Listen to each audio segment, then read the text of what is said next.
नमस्कार दोस्तों, हमारे चैनल पांडे सनातनी में आपका एक बार फिर से स्वागत है। जय श्री कृष्ण, राधे राधे, हर हर महादेव, जय श्री गणेशाय नमः। आज सुनेंगे हम श्री गणेश जी की कहानी। बोलिए श्री गणेश भगवान की जय। आइए श्रवण करते हैं गणेश जी की कथा। एक बार भगवान शंकर कहीं गए हुए थे। बहुत दिन बीत गए पर वह नहीं लौटे। पार्वती का मन किसी काम में नहीं लग रहा था। वे उदास रहने लगी। पार्वती को उदास देखकर उनकी सहेलियां बोली, लाओ तुम्हारे तेल उपटन कर दें। पार्वती ने मना कर दिया पर सहेलियों ने नहीं मानी। उन्होंने बड़ी रुचि से उपटन लगाया और जो मैल निकाला उससे एक बालक की मूर्ति बनाई। सहेलियों ने खून छिड़क दिया। मैल के बालक में जीवन आ गया। उस बालक का नाम मन विनायक रखा गया। भगवान शंकर के वियोग में पार्वती जी ने खाना पीना नहाना सभी भूल गई थी। उपटन के बाद सोचा नहा लें। वह मन विनायक से बोली, बेटा मैं नहा लूं, तुम घर की देहरी पर बैठो, कोई भी न आने पाए। मन विनायक बोले, अच्छा और देहरी पर बैठकर आराम से पैर फैलाकर बैठ गए। थोड़ी देर बाद शिवजी आ गए। बहुत दिनों में आए थे। घर जाने लगे पर देहरी पर मन विनायक को देखकर ठिठक गए और बोले, तुम कौन हो, रास्ता रोके बैठे हो। लड़के ने अकड़ कर जवाब दिया, मैं मन विनायक हूँ, पहरा दे रहा हूँ, अंदर किसी को नहीं जाने दूंगा। आप कौन हो, मुझे जानने की ज़रूरत नहीं है। मेरे रहते कोई देहरी के अंदर नहीं पाँव रख सकता है। शिवजी ने उसको मझाया, फुसलाया, धमकाया भी, पर बालक टस से मस नहीं हुआ। तब क्रोध में आकर शिवजी ने उसका सिर धड़ से अलग कर दिया और पातालपुरी में फेंक दिया और अंदर घुस गए। पार्वती नहा रही थी। शिवजी को देखकर खुश हो गई। घबरा कर बोली, क्या आपको कोई बाहर मिला नहीं, किसी ने रोका नहीं। शिवजी बोले, हाँ मिला था, मैंने उसे बहुत समझाया पर वह एक ना माना। मैंने उसका सिर काट कर पातालपुरी फेंक दिया है। इतना सुनते ही पार्वती जी का सिर तो गुस्से से लाल हो गया। शिवजी पार्वती के कठोर रूप देखकर सहम गए।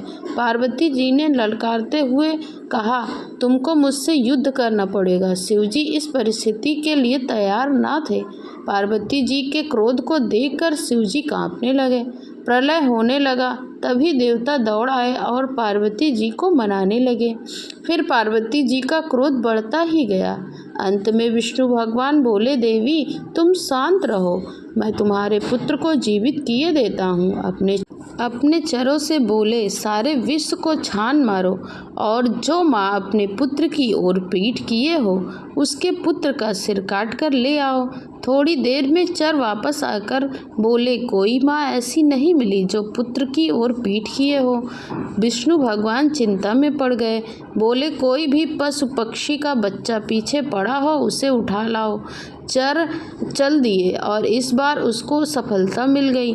एक हथनी के बच्चा हुआ था और वह खड़ी थी और उसका बच्चा दूसरी ओर पड़ा हुआ था। चरों ने बच्चों के सिर को काट लिया और विष्णु भगवान की सेवा में ले गए। विष्णु भगवान ने वह सिर मन विनायक के धड़ से जोड़ दिया। हाथी के सिर वाले मन विनायक उठकर खड़े हो गए। पार्वती जी का क्रोध भी शांत हो गया। वह संतुष्ट नहीं थी। उनका सुंदर मुख वाला बालक गजानन हो गया और अब वे ही क्या करती। विष्णु जी ने पार्वती को समझाया, देवी क्रोध त्याग दो, तुम्हारा पुत्र बड़ा तेजस्वी होगा। विघ्न विनायक के रूप में मृत्यु लोक में इसकी पूजा होगी। किसी शुभ काम में आरंभ में ही सबसे पहले गजानन की पूजा होगी। इसे ही स्मरण किया जाएगा। पूजा पाठ में भी इसी का सर्वप्रथम पूजा होगी। आज से इसका नाम विघ्न विनायक गणेश होगा। पार्वती जी प्रसन्न होकर हंसने लगी। बोलिए श्री गणेश भगवान की जय, शिव पार्वती जी की जय। ये करते हैं गणेश जी की आरती। जय गणेश जय गणेश जय गणेश देवा, माता जाकी पार्वती पिता महादेवा।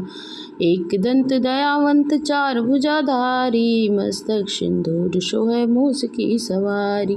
जय गणेश जय गणेश जय गणेश देवा। माता जाकी पार्वती पिता महादेवा। अंधन को आँख देत कोढ़िन को काया, बाझन को पुत्र देत निर्धन को माया। पान चढ़े फूल चढ़े और चढ़े मेवा, लडुअन के भोग लगे संत करे सेवा। जय गणेश जय गणेश जय गणेश देवा। माता जाकी पार्वती पिता महादेवा।